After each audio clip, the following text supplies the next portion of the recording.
படத்திற்கான படப்பிடிப்பு தூத்துக்குடியில் நடக்க இருக்கிறது.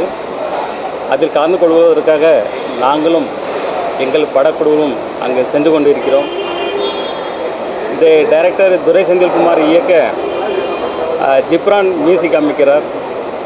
மற்றும் ஆண்ட்ரியா ஷாம் முக்கிய கதாபாத்திரங்களில் நடிக்கின்றனர். பாயல் ராஜ்புத் பேரா இதில் பண்ணுறாங்க. தூத்துக்குடியை தொடர்ந்து வட மாநிலங்கள் மற்றும் வெளிநாடுகளிலும் படப்பிடிப்பு தொடர்ந்து நடக்க இருக்கிறது. இந்த திரைப்படத்தை விரைவில் முடித்து ஏப்ரல் மாதத்தில் திரைக்கு கொண்டு வர எங்கள் படக்குழு முழு முயற்சியோடு செயல்பட்டு கொண்டிருக்கிறது. இது ஒரு லெஜண்ட் படத்துலேருந்து இது டோட்டல் கான்ட்ராஸ்டாக இருக்கும். ஒரு ஆக்ஷன் த்ரில்லர் ஓரியன்டட் ஃபிலிம்.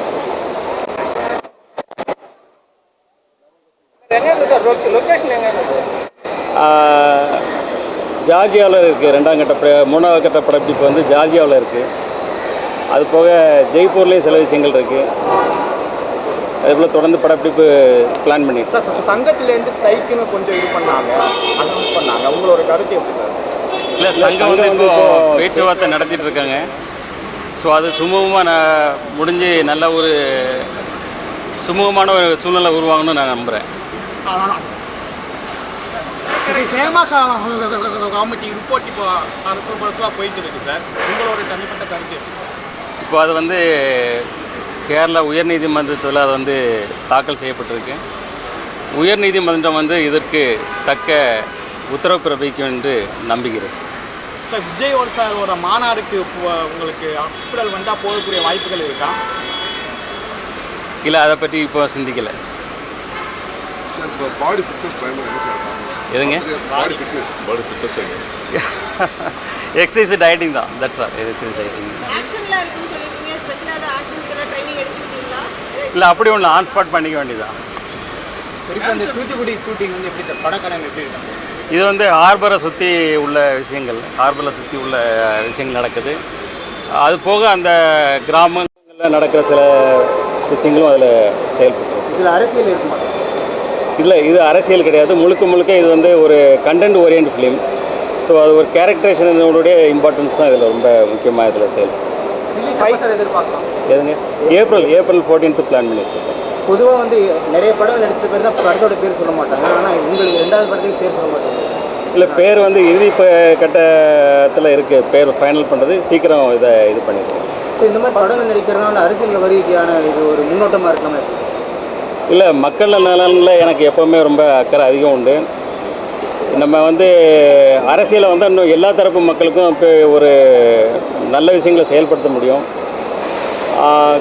காலம் நேரம் சூழ்நிலைகள் சரியாக வந்தால் கண்டிப்பாக அரசியலுக்கு வருவேன். அப்படி கட்சிக்கு நீங்கள் சப்போர்ட்டிங் பண்ணுவீங்க? இல்லை, அது அந்த காலகட்டத்தில் நான் உங்களுக்கு தெரிவிக்கிறேன். விஜய் சாருக்கு சப்போர்ட் பண்ணலாம் வாய்ப்புகள் இருக்கா சார்? கட்சியோட இணைந்து செயல்படுற மாதிரி திராவிட கட்சிகள் இல்லை, மக்கள் எல்லாருமே விஜய் சார்ந்துட்டா இப்போ கருத்துக்களுக்கு போயிட்டு இல்லை. இப்போதைக்கு பார்வையில் எப்படி இருக்கு? இல்லை, இப்போதைக்கு அந்த முடிவு இன்னும் எதுவும் எடுக்கல. ஆக்சுவலி வர 26 எலெக்ஷன் பார்த்திங்கன்னா ஒரு மும்முனை போட்டியாக மிக தீவிரமான ஒரு போட்டியாக தான் இருக்கும். இதில் எந்த கட்சி ஒரு பலமான கூட்டணி அமைக்கிறதோ அவங்க தான் ஆட்சி அமைக்க முடியும். இதுதான் என்னோட கருத்து. அதான் உங்களோட கருத்து தான் சொல்கிறோம். அந்த ஸ்ட்ராங்கான கட்சி விஜய் கட்சியாக இருக்க வாய்ப்பு இருக்கா கேட்குறேன். இல்லை, மும்முனை போட்டின்னு சொல்லியிருக்கேன். ஆனால் திமுக அதிமுக விஜய் கட்சியா சார்? அதாவது அந்த நேரத்தில் எம்ஜிஆர் காலத்துக்கும் இப்போ இருக்கிற காலத்துக்கும் வித்தியாசம் இல்லையா சார்? இப்போ சிஎம்க்கு ஆசைப்படுறாங்க நடிகர்கள்லாம். இப்போ தளபதி கூட பார்த்தீங்கன்னா சிஎம் ஆசை. இது எப்படி பாருங்க? எடுத்தோடனே சிஎம் இல்லை, அதை மக்கள் தான் முடிவு பண்ணணும். ஏன்னா மக்கள் தான் முடிவு பண்ணணும். சார் விஜய் சாரோட லாஸ்ட் மூவி அனௌன்ஸ்மெண்ட் இன்னைக்கு இருக்குது சார்.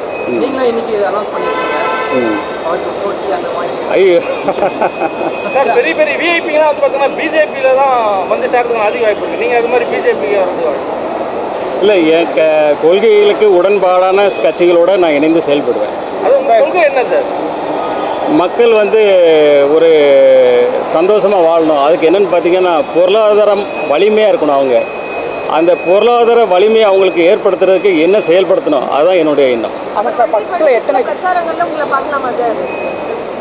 எனக்கு என் கொள்கைக்கு ஒத்து வரக்கூடிய கட்சிகளும் இணைந்தால் கண்டிப்பாக எதிர்பார்க்கலாம். இணைந்தால் கண்டிப்பாக செயல்படும். சார் முதலீடு முடிச்சுட்டு முதல்வர் ஸ்டாலின் வந்திருக்காரு, எப்படி சார் பார்க்குறீங்க? ரொம்ப சந்தோஷம். ஏன்னா ஒரு வெற்றிகரமான பயணத்தை முடிச்சுட்டு முதல்வர் இன்னைக்கு வந்திருக்கிறாரு.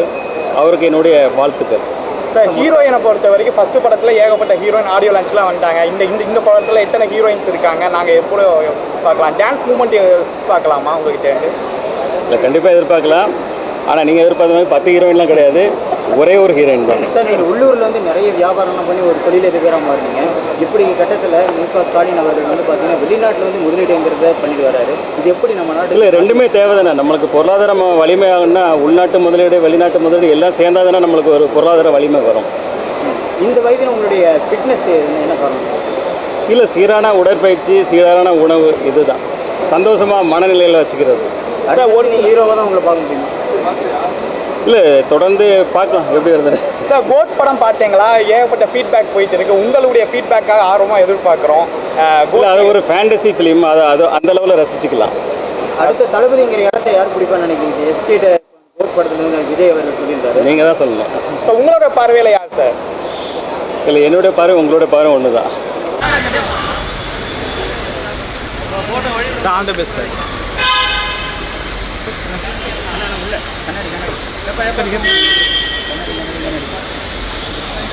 ஓகே சார், நன்றி.